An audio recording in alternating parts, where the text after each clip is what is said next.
Hello guys, সবাই কেমন আছেন? আমি ভালো আছি।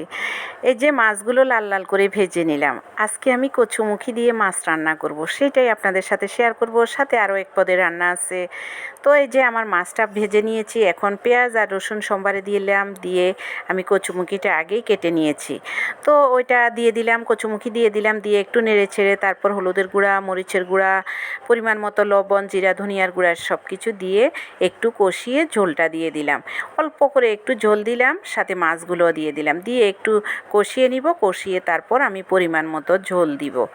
আসলে আর ভিডিও শেয়ার করার জন্য তো চলে আসলাম, কিন্তু আজকে সকালবেলা এই রান্নাটা করতে আমার যে কি পেরেশানি হয়েছে, আমার অনেক হেসেল হয়ে গেছে। কারণ আজকে সকালে আমার ঘুম থেকে উঠতে অনেক দেরি হয়ে গেছে। আমার হাজব্যান্ডের অফিসের খাবার, মেয়ে বেরিয়ে যাবে, মেয়ের খাবার সব মিলিয়ে আমি একদম পেরেশানির মধ্যে পড়ে গেলাম। এই যে একটু আবার মাংস রান্না করে নিলাম।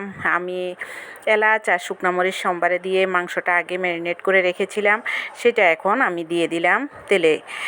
তো মাংসটাও কষিয়ে নিব ভালোভাবে। আসলে দৈনন্দিন কাজ, আমাদের কাজের শেষ নাই। আমরা যারা ঘরে থাকি, অনেকে বলে যে চাকরি করে সংসার সামাল দেয়া অনেক কষ্ট। চাকরিও করেছি, সংসারটাও সামাল দিয়েছি। এখন চাকরি না করে দেখি যে আগে যেরকম আমি দৌড়াদৌড়ি করে রান্না বাড়া করতাম, এখনও সে আগের মতোই আমি আছি। যাই হোক বন্ধুরা, অনেক কথা বলে ফেলেছি। আসলে বলতে তো অনেক কিছুই ইচ্ছে হয় যে তোমাদের সাথে অনেক কিছু শেয়ার করি, সারাদিনের রান্না বাড়া কাজ, কিন্তু আমি একা ভিডিও করতে পারি না সব কিছু।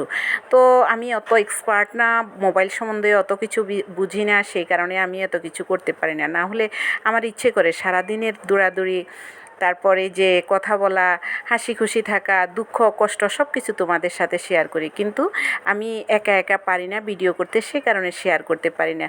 যাই হোক, তোমরা আমার ভিডিওটা দেখবে, লাইক কমেন্টস করবে, কেমন হয়েছে সেটাও জানাবে। কথা বলতে বলতে কিন্তু আমার মাংস কষানোটা হয়ে গেছে। এখন ঝোল দিয়ে মাংসটা আমি মোটামুটি মাংসটা নামিয়ে নিব। এই যে দেখতে পাচ্ছ আমসত্ত্ব, এটা আমার মা দিয়েছে, আমার মায়ের ভালোবাসা। বাড়িতে গিয়েছিলাম বোনের বাড়ি, আসতে মাঝপথে মা ওইখানে স্টেশনে দাঁড়িয়েছিল, অনেক কিছু দিয়েছে।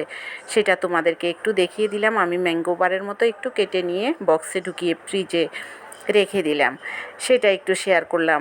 আমার বাবা নাই, মা আছে। মায়ের ভালোবাসাগুলো অনেক অনেক অনেক ভালো লাগে, সেটাই তোমাদের সাথে শেয়ার করলাম। সাথে সকালবেলার আবার টিফিন খেয়েছি, সেটাও একটু দিয়ে দিলাম। ভিডিওটা তো লং করা লাগবে বন্ধুরা, তোমরা আমার ভিডিওটা দেখবে।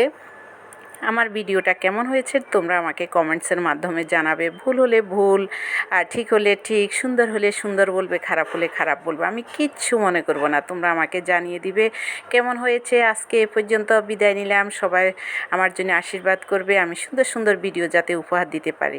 টাটা।